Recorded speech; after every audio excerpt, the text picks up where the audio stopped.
पदक जरी हुकलं असलं तरी विनेश फोगाटनं फक्त भारतीयांचंच नाही तर संपूर्ण क्रीडा विश्वाचं हृदय जिंकलेलं आहे। एकूणच या घटनेनंतर कोणी काय काय प्रतिक्रिया दिली आहे बघूयात। हमने कभी ये सुना नहीं था, कभी देखा नहीं था। आई पार्टिसिपेटेड इन 3 ओलंपिक्स और मैंने अपने साथियों से बात की, मेरे जो बॉक्सर थे, जो रेसलर फ्रेंड्स हैं, उन सब से बात की।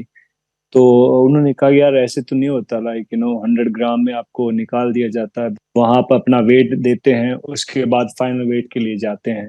तो 100 ग्राम कहते आप होने के बाद उसको एक मौका मिलता है कि लाइक आप 30 मिनट ले लीजिए, आपको आप रिड्यूस करके आ जाइए, आपका दोबारा वेट हो जाएगा। That's not a big deal. जिंदगी में ओलंपिक है, हमने कभी नहीं सुना, कभी नहीं देखा, लेकिन पहली बार ऐसा हुआ है। रूल जो है वो तो है, वो सबके लिए हैं, बट ये हम सबके लिए ये दिल तोड़ने वाली बात है कि विनेश को हम खेलते हुए और जीतते हुए देख नहीं पाए। बट उन्होंने बहुत नाम ऊंचा किया है देश का, हमारा सबका सम्मान।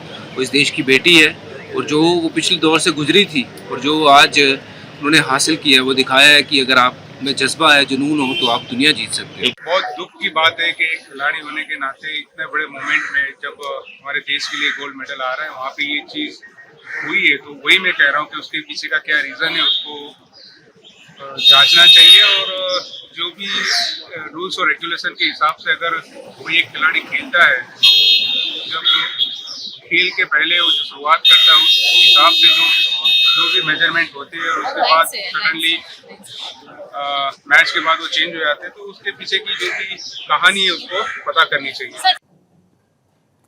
विनेश फोगाट काल 3 सामने जिंकली आणि सुवर्ण पदकापासून ती अगदी काही पावलं दूर होती।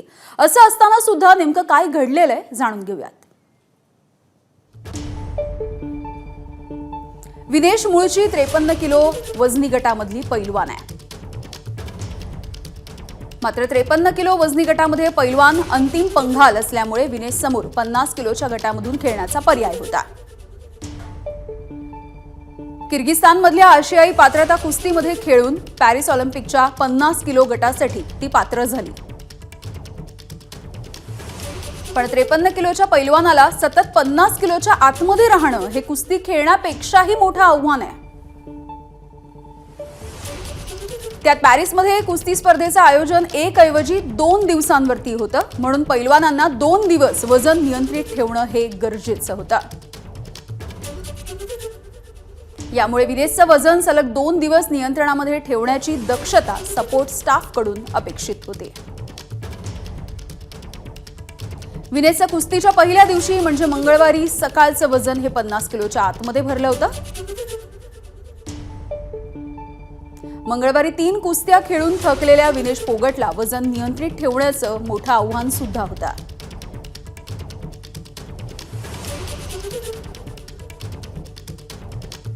आणि तिचं वजन जास्त भरल्यामुळे तिला अपात्र करण्यात आलंय। पाहूयात या संदर्भातली आणखी एक अपडेट।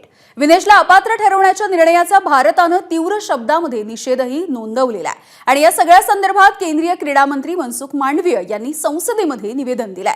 दरम्यान भारतीय ऑलिम्पिक असोसिएशनच्या अध्यक्षा पीटी उषा यांच्यासोबत पंतप्रधान नरेंद्र मोदी यांनी फोनवरून संवाद साधलाय। विनेशच्या प्रकरणामध्ये सर्व पर्यायांचा शोध घेण्याचा सल्ला मोदींनी दिला होता। तर पंतप्रधान मोदींनी याची दखल घेतली आणि पीटी उषा यांच्यासोबत त्यांनी बातचीत केली आहे। फोनवरून त्यांचा हा संवाद झालेला आहे।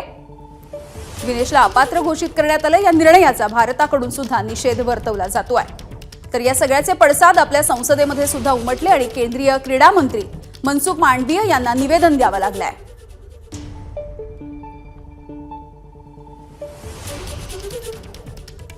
विनेश का वजन 50 किलो 100 ग्राम पाया गया, इसलिए वे स्पर्धा के लिए अयोग्य घोषित की गई।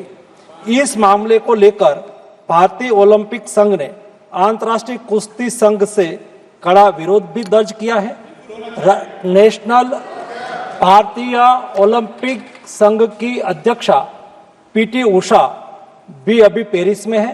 प्रधानमंत्री जी ने स्वयं उसके साथ बातचीत करके उचित कार्यवाही करने के लिए, उचित एक्शन लेने के लिए भी उसको कहा गया है।